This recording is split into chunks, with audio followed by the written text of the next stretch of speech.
Hey everyone, welcome to a new video, welcome to my channel. My name is Micah and today's video is going to be a makeup starter kit, the high-end edition. Oh yes, I did a drugstore edition of this during my Everyday May and some people left comments saying, please do that luxury / high-end version that you were talking about. I would love to see what you would recommend. So I will make sure to link it in the cards above because not everybody, of course, has the budget to buy this. Especially if you're new to makeup and you're looking for like a good full face of makeup, then I would definitely start at the drugstore. You definitely don't have to spend a whole lot of money, I find. I also explained it in the other video. I was definitely someone who gradually took makeup, different steps in her makeup routine, and I didn't do everything in one go. So I also wouldn't recommend buying all of these products in one go because I think you should find out what you would like to work with first. Like for me, it was eyeshadow, so eyeshadow has always been my jam. But stuff like foundation, etc., I've only really been using for the past 2 years.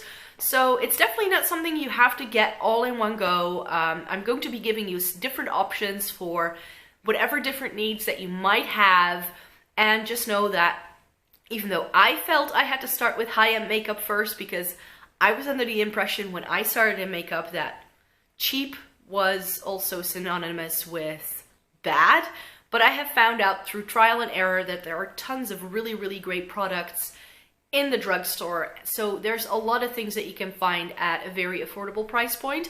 In fact, there are a couple of recommendations that are missing from this set of products that I have for you because I feel that you can just find them at the drugstore and you don't have to go looking anywhere else. So that being said, let's get to the high-end makeup starter kit. And we're starting with primer. Starting with the face, I have one very solid recommendation that I love. This is the Faced Hangover RX primer. I bought this in a little travel size, and then when I used that up, I decided I loved it so much that I graduated to the large version. I haven't used this yet, it's unopened, but this is a primer I absolutely adore and love, and that's why I would like to recommend it if you're looking for a hydrating primer. Now, something that I'm still looking to try myself is the Becca First Light priming filter. This is also supposed to be a very hydrating hydrating primer, and I've only put this on my face a few times. I've liked what it's done so far. It gives a very luminous, glowy finish to the skin, which I love, whereas the Too Faced one is more like a moisturizer almost. This one definitely does something extra to my skin as well in terms of what it does for evening things out, and a base just really applies nicely on top of it so far. But I haven't used it enough to really go oh, this is my favorite product ever. This was just something that really intrigued me, so I wanted to find it and buy it and try it out. But I'm currently still in the stages of trying this out enough to be able to give you my final thoughts. But I did want to throw it in here because it's definitely a lot more expensive than the Too Faced one. I think that this is almost 10 euros more expensive than this is, so they're a little bit more up there in price. So depending on your price point and what you're looking for, those can be nice. And then of course we also would like to prime our eyelids, at least I do. I double prime my lids, and my favorite sheer makes your shadows stay put eyeshadow primer is the OG Too Faced Shadow Insurance. I also love the Urban Decay one. I don't own that currently, but if I had to pick between the two, then I would definitely go with the Too Faced one, even though the formula of this is sometimes a bit oily and you need to squeeze out quite a bit in order to get the product out. I do find, however, that with a tube like this, once you open it, this is unopened because I'm currently using something else, but once I open this, I know that I won't have to repurchase an eyeshadow primer for the next 2 years. So even though this is, of course, for an eyeshadow primer, there's very easy to use options at the drugstore, but I feel they run out a lot more quickly because you need to use more. With this, I find it lasts a lifetime almost. And then in order to block out my lids, I don't like going in with concealer because I feel that it just creases on me a lot more quickly, so I do like to go in with a MAC paint pot. I also put this in my drugstore recommendations because I haven't found anything that works like this, so that's why it's going in both videos. This is in Painterly. I use this every single day as a base to cancel out veining and redness on my lids so that the eyeshadows really look vibrant and as intended. So that's why I'm using that. The next step in my makeup routine would be foundation, and I have a few options for you. I have a nice like medium to full coverage option that I was obsessed with when I got it last winter, and that's the YSL All Hours foundation. This is a very bougie option. I think this retails for around the 55 or 60 euro mark. This is very expensive. I got this with a coupon. I have to be very, very honest with you. So it wasn't as bad anymore, but I also have a couple of more affordable options if this is a little bit more up there in price. I do have to say that the L'Oreal foundation that I featured in my drugstore version of this video is very similar to this. YSL and L'Oreal are, of course, the same company. So I always feel that L'Oreal has some good YSL dupes in their line. So again, that works very similarly, but this is a foundation that I loved. It stays put, it has a really good deal of coverage, and in the winter time, this makes my skin look very luminous and glowy without it making look cakey, and even though this is a thicker foundation, it looked very nice on my dry, dehydrated skin. So this was a very, very nice product indeed, and it's very expensive. My favorite sheer foundation is the Tarte Rainforest of the Sea foundation, and this is one of those, I don't know, I don't hear a lot of people talking about this at all. It was one of those products that when it launched and people were talking about it, I was intrigued enough to go to a Sephora when I was in the States, try it out, figure out what shade I was, and then I ended up purchasing it, and I love this. Whenever I wear this, I get so many compliments on my foundation that it looks really nice. So this is a really, really good one. It's a one that flies under the radar a little bit, but it's one of those very thin, watery foundations. It's quite sheer, but I love this. It wears really nicely. It looks great. Great foundation. More people should rave about it. One thing that you may have seen coming though is that I would also like to recommend the It Cosmetics CC Cream. Now, if you're in the Netherlands, like I am, this will be very hard to find because this is currently not on sale anywhere. However, It Cosmetics is now available in the UK, so if you find a UK website that ships to the Netherlands, I'm pretty sure you can get your hands on this. Maybe it's in the French Sephora, I haven't checked, but this is a brand, this is just a foundation that I go back to. Even though it says CC Cream, you may expect this to be very lightweight coverage. It's not, it's definitely a medium coverage product, and it's a very nice base product. I love reaching for this in the winter time because of its skincare properties. I really find it helps with making my skin feel more hydrated. It does come in an atrocious shade range though. That's something to bear in mind. For concealer then, before we get to concealer, I wanted to highlight a very particular product, and that's corrector. I have not found a great corrector anywhere but in high-end brands. My favorite one is the Bobbi Brown one. I also really like Benefit Erase Paste, but mine expired and I had to throw it out. I'm looking to repurchase the replacement in their Boing line that they redid, but I've heard it's not the same, so I'm not sure whether I will like that as much. As you can see, I've hit major pan on this. This is in the shade Light Bisque, and this is definitely a Bobbi Brown product that I would repurchase. I'm currently into more higher coverage concealers though, so I feel I don't really need this anymore all that much, but if you want to color correct, I would definitely check out the Bobbi Brown correctors because they are really, really nice. For concealer, I again have a more lightweight and a more high coverage option here, and it's not Tarte Shape Tape. I'm not a big fan of Tarte Shape Tape. I think it's a little bit too thick and it creases on me quite badly, so those aren't my favorite. A concealer that I've used up completely and that I've repurchased that is at the higher end spectrum of makeup is the Urban Decay Naked Skin Concealer.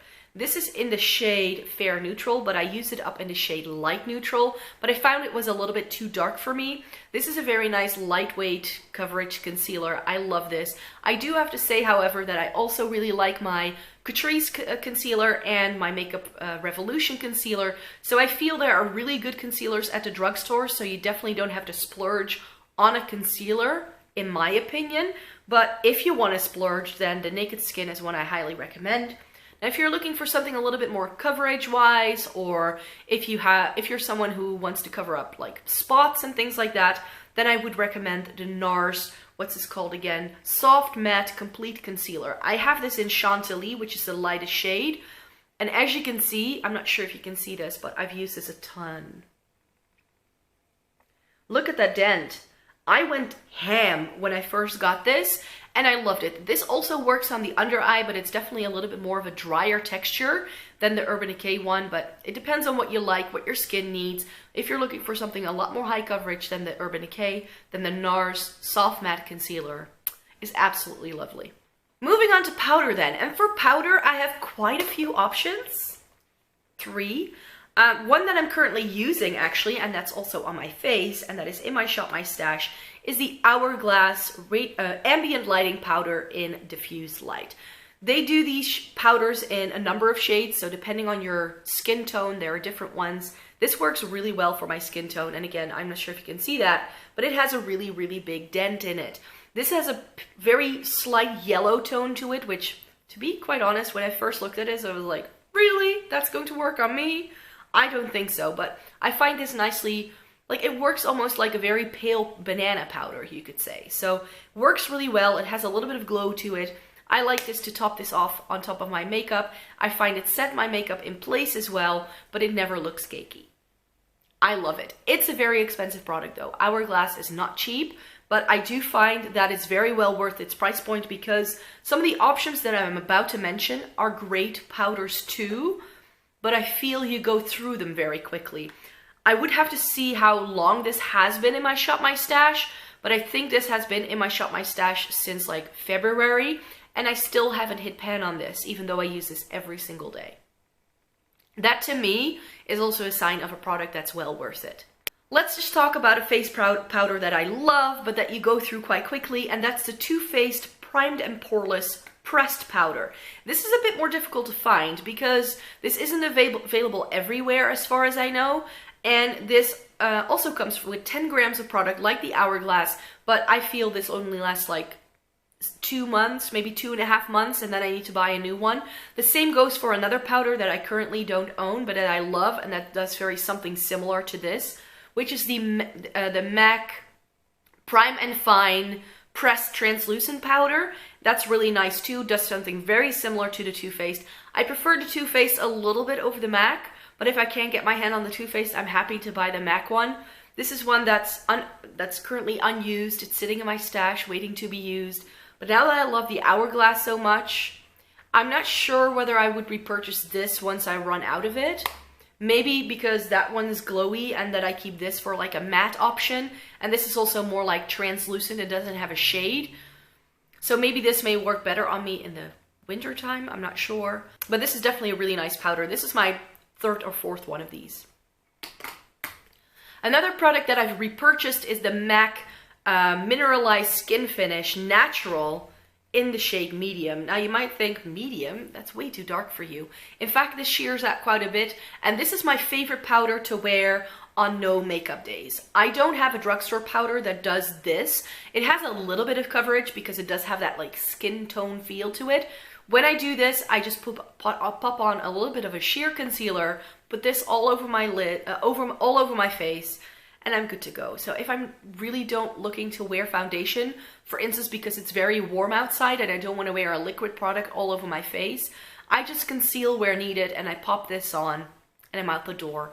It's a very nice, easy product, and I did use up one of these completely in the past, so I had to repurchase. Then I would move on to brows, and for brows, again, I love my drugstore products. Soap & Glory, hail to Soap & Glory because I love it. Essence Make Me Brow, favorite brow gel, but that dupes the Benefit Gimme Brow.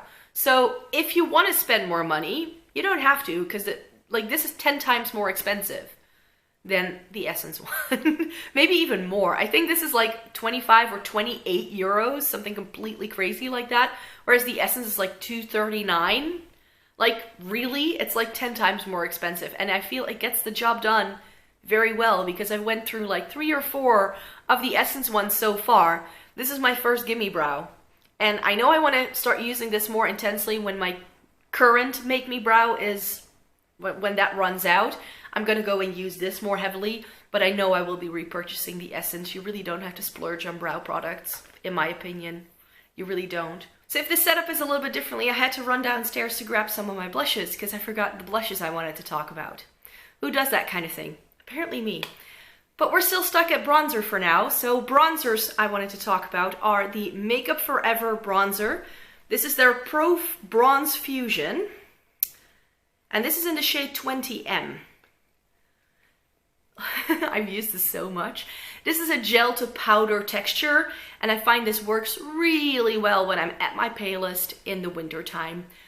I said it in my drugstore video that drugstore bronzers are not my favorite, but these are definitely a little bit more expensive than the one that I put in that video. I prefer high-end bronzers left to right, so that's where I would definitely go for.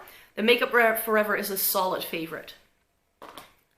Another solid favorite, and I was umming and ahhing whether I should put my Hourglass bronzer in here too, because I like it, but I think I like this more. And this is the Becca Sunlit Bronzer in Bali Sands.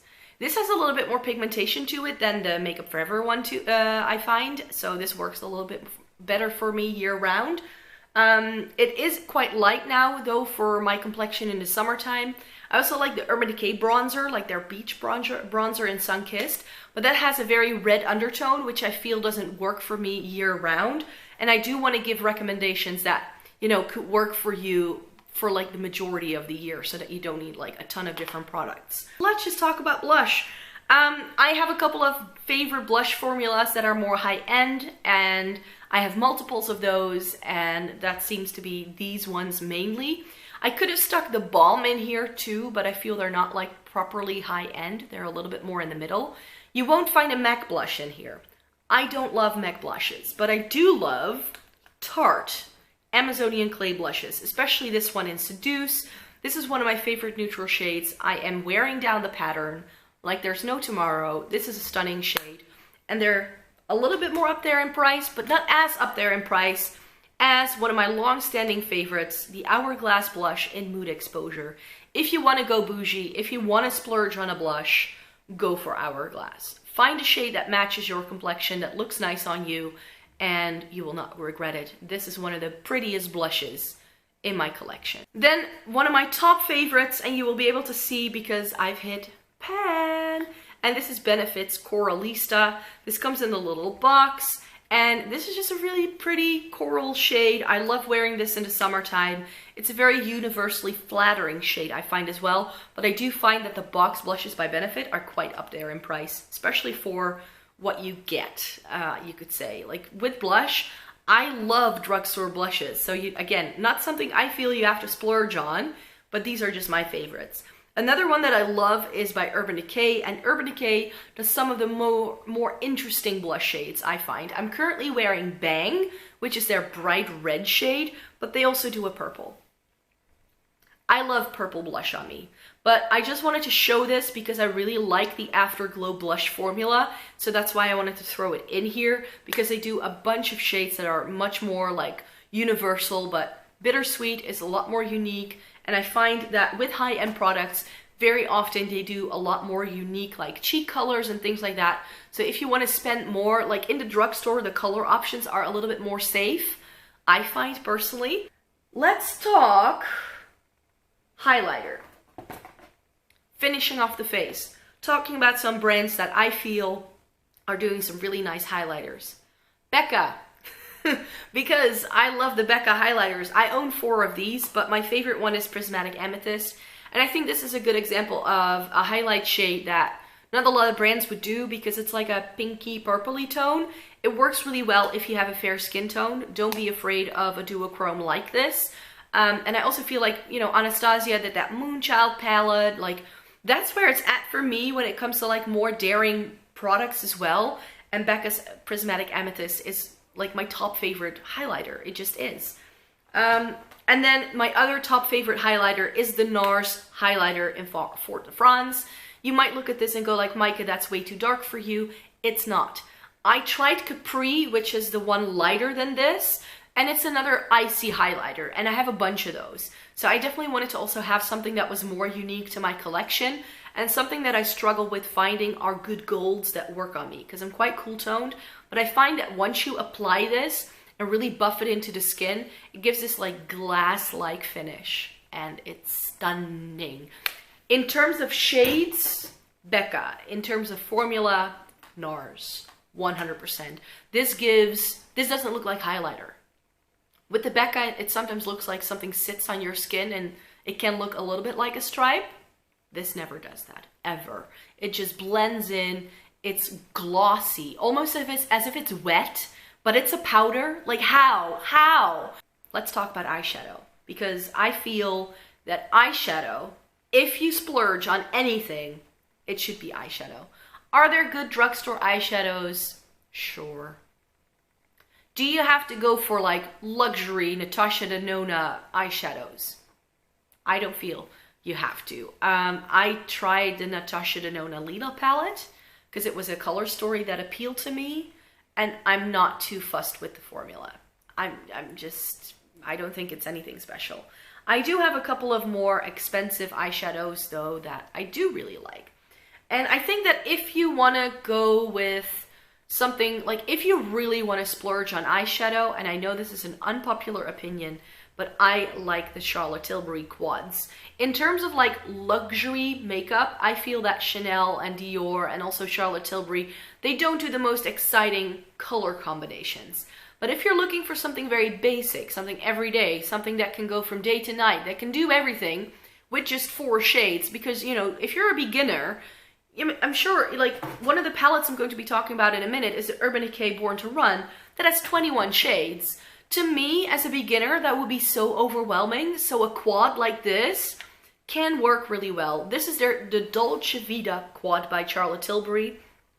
Price point wise, this retails for more than the Urban Decay palette. So it's very expensive, it's very bougie. I have one more of these. And what I like about the Charlotte Tilbury quads is because they do the work for you. You can go in with these 2 shades, this in the crease, this on the lid, you have a look. You can pull in this darker shades in the outer V to smoke it out a little bit more. And then if you truly want to glam it up, you apply a little bit of this glitter with your finger, and you have, this is just 3 steps. You have like everyday, nighttime party in one single palette. And that's how all of the Charlotte Tilbury palettes are laid out. And I know that a lot of people don't like these because they're a bit more sheer, but you know, if you're a beginner, maybe you don't want like boom pigmentation because it may be more difficult to work with. These come in cool tones, warm tones. Like I said, not a whole lot of like colorful options, but they have some really, really nice options. They are expensive though, but I do really like them. These are my special occasion eyeshadow palettes. I bust these out around Christmas time. That's when I like, ooh, let's use my bougie eyeshadow. Talking about bougie, I really like the Chanel Illusion d'Ombre eyeshadows. These are their cream eyeshadows, and I think they discontinued most of the ones that I have. Made room for like a new formula, I'm not sure. In my drugstore starter kit, I recommended one of the ColourPop cream shadows. They're Super Shocks. And I love those. Those have really replaced any of the more high-end options that I had. But I do want to feature this. This is in New Moon. And this is one of the prettiest, like, taupey, shimmery cream shadows that I have found. And I have also found with cream shadows that if you spend a little bit more money on them, they don't dry out as quickly. There's something in these. Look at that. Oh, this is so stunning. This is really nice as a topper, but I also really like wearing this as a sheer wash of shimmer all over the lid. Of course, I swatch it over a stained swatch from a video I did earlier today, but it's just, it's very glossy. It's almost like you're wearing like Vaseline on your eyelids when you're wearing this shade. I believe it was limited edition though, but I would definitely look into some of the more higher end brands because I feel their cream shadows don't dry out as quickly as at the drugstore. Let's talk about my favorite category then, eyeshadow palettes, because I love those. If you want to go in with super great quality, but very expensive eyeshadows, I would look into Melt. And Melt is quite expensive. One of their stacks, one of these is 2 of them. One of these retails for 50 euros. It's quite crazy. They are now sold at Beauty Bay. Hallelujah. They're quite pricey. I have the Rust stack, and that is all matte. And if you want to splurge on an all matte palette, make it this one. The formula is stunning. It is a really, really great, ooh, things are dropping. I'm dropping things. It's a really great formula. Melt has a really great eyeshadow formula. My personal favorite of these two though has to be the She's in Party stack, which has some like plummy, cranberry, like mauve-y shades, and those are really nice. And yeah, it just, Melt does some really great eyeshadows, and I feel they need a little bit more credit. But let's talk easier to get eyeshadows that retail around the same price point as Melt, but you get more than just 4 shades. I think that in terms of, you know, basic nudes, I would definitely look into one of the Anastasia palettes. Over here, they're quite expensive. I know that in the US, these retail for like 42, 45 dollars. Over here, these retail for nearly 60 euros, which, you know, the upmarking on this is just atrocious. I am holding the Soft Glam here because I thought this was going to be too dark for me when I first got it, but I was able to pull some stunning neutral looks. And I would, for a neutral palette, I prefer this over the Modern Renaissance because it doesn't have those crazy berry shades that you may not look into using. This is all neutral. It's very smoky, it's sultry, but it can work for every day if you stick to like the lighter half of the palette. This can take you from day to night, parties, graduation, school, jobs, the whole 9 yards.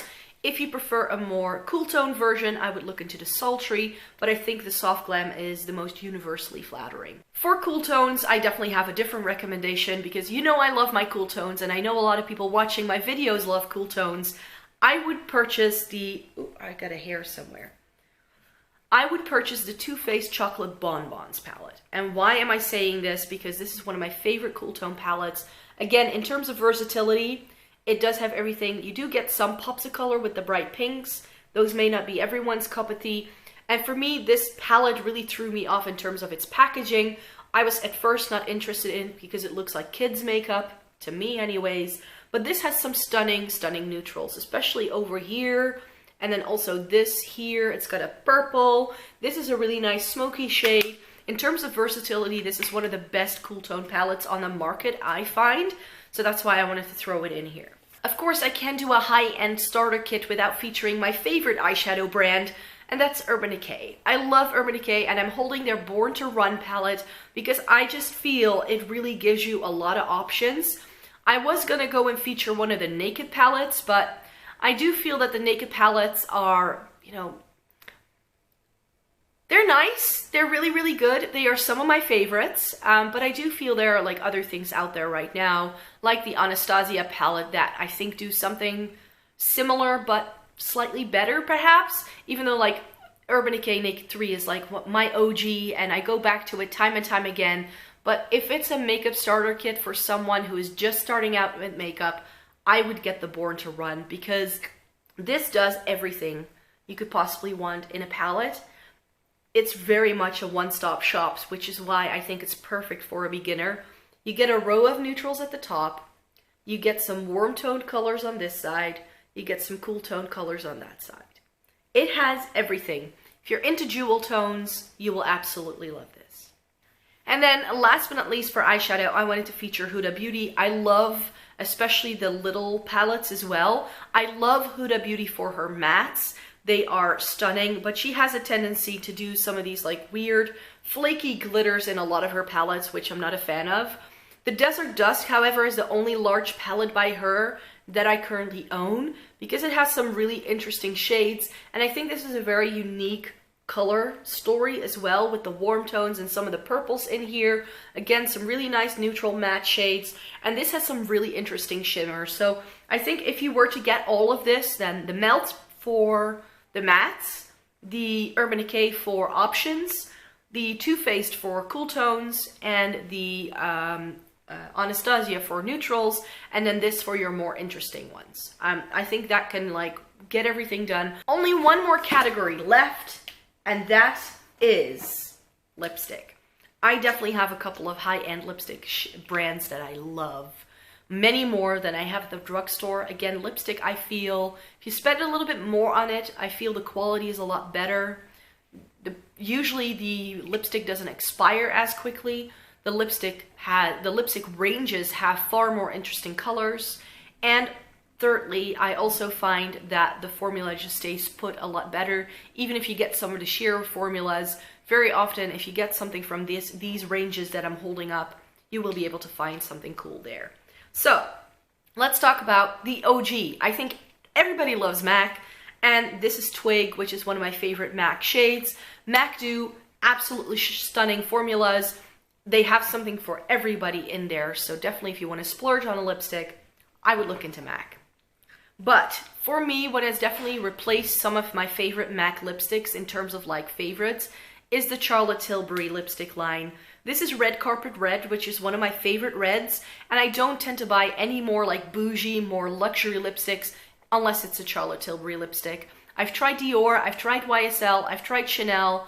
I liked some of the ones that I bought in the past, but a lot of them were just not up my street. I didn't like the formulas. You don't have to spend close to 40 euros on a lipstick.